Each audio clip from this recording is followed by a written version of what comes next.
unstoppable force. "Where's Abdul?" Her eyes swept the room for Yash's bodyguard. "He's checking the stage one last time.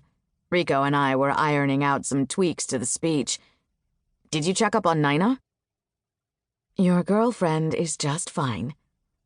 Nisha started tapping on her iPad with her usual focus. Everyone was in the zone. Yash never left the zone. The zone was his dominion. "She's seated next to the university chancellor. I'm sure she's charming the pants off him." Of course she was. With one last tap, Nisha finished what she was doing. "I just texted Nina, and she thanks you for checking up on her and wishes you luck, even though she knows you don't need it." Then, eternal romantic that she was, she sighed and gave Yash a smile that said, "You two are so adorable." Rico threw him a wary glance. As a man newly in love, he wasn't quite as convinced about Yash and Nina's romance, and people liked to claim that women were more intuitive than men. Rico was right to be skeptical. Sometimes Yash wondered how more people didn't see through his arrangement with Nina. They'd been together, more accurately, they'd been pretending to be together, for 10 years. It had started off as two friends trying to help each other get their parents off their backs about marriage, and it had worked out perfectly. Nina was off in all parts of the world, studying how to structurally dismantle the gender imbalance caused by centuries of systemic economic dependence of women. Yash was here, trying to change the world from the only place where it could actually be done, California. Which made Yash a 38-year-old who was hanging on to a deal he had made with his friend when they were 28, so they could live life on their own terms and circumvent their overbearing families without hurting them. Sure, it sounded a tad bit cowardly, but only if you didn't know their families.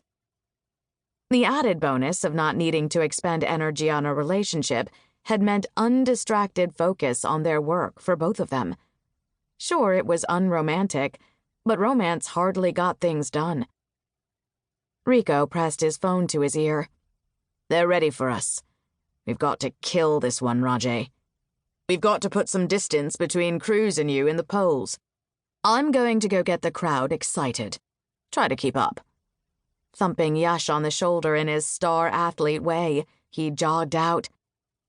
Abdullah Khan, Yash's security guard, entered the holding room. "Rico's about to pour fuel on them. You ready to throw the match, boss?" A little morbid, but Yash loved it. He nodded. "Always ready." "Hey, Abdul, how's the baby?" Nisha asked. The burly giant, who could snap your neck with his bare hands and shoot you dead from 500 feet, went as soft and fuzzy as the teddy bear Yash had brought Abdul's newborn daughter yesterday. After seeing him hold the tiny pink bundle, Yash could not for the life of him stop thinking of the man as cuddly. "She's amazing. Has quite the lungs, just like her ummi." Abdul winked. "Thanks for being here," Nisha said, hand on heart. They had tried to get the man to take the week off after the baby was born, but he'd refused to let a new bodyguard take over just months before the election. Abdul had been with Yash since the start of the campaign and knew only too well how hard it was for Yash to trust new people. "Where else would I be? Let's go, boss. Let's get you elected." Abdul hammed up a salute, then pointed with a flourish to the exit. Nisha gave Yash a quick hug and hurried off to take care of the next thing, her pregnant belly not slowing her down in the least bit. Yash marched out behind Abdul. This was Yash's favorite part, this charged moment off stage, able to see the audience when they couldn't see him, just before he went out into the bright lights. All the things he planned to address today were laid out in a precise grid in his head, ready to be retrieved and articulated. Fiscal reform, social reform, how the two intersected, his plans to tie them together.